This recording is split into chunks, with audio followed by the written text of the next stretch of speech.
On June 21st, 1964, three young men, two white and one black, set out to learn more about the burning of a church in Neshoba County, Mississippi. James Earl Cheney, 21 years old. Andrew Goodman, 20 years old. Michael Henry Schwerner, 24 years old. Young men. And in that Freedom Summer, these three Americans refused to sit on the sidelines.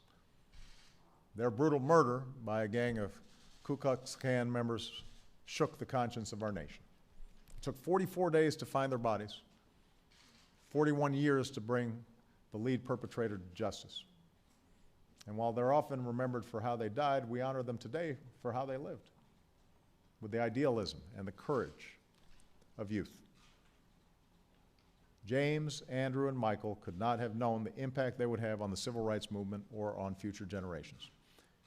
And here today, inspired by their sacrifice, we continue to fight for the ideals of equality and justice for which they gave their lives.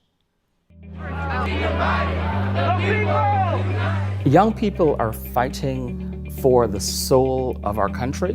What we have seen is a number of lawless, unconstitutional tactics spreading like a virus that is deliberately meant to suppress the youth vote.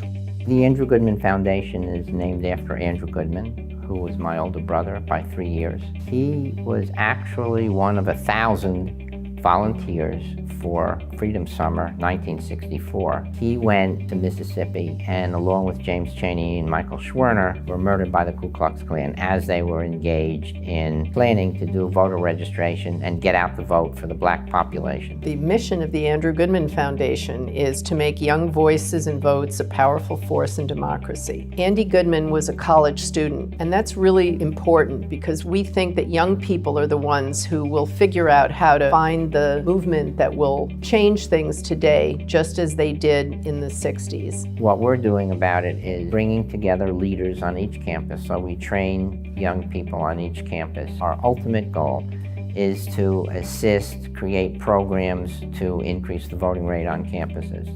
So the Andrew Goodman Foundation is carefully selecting campuses in districts where young people are a significant part of the population, and if properly organized and motivated and they connect the issues that they believe in, they can have a greater likelihood of impacting the outcome of elections. And that's important so that their voices and votes will matter in our democracy. People are being disenfranchised. The voices of minorities, of the poor, of young people, of people of color are being silenced in one way or another. We're doing whatever we can to empower those young people to take the steps that are necessary to create a better world.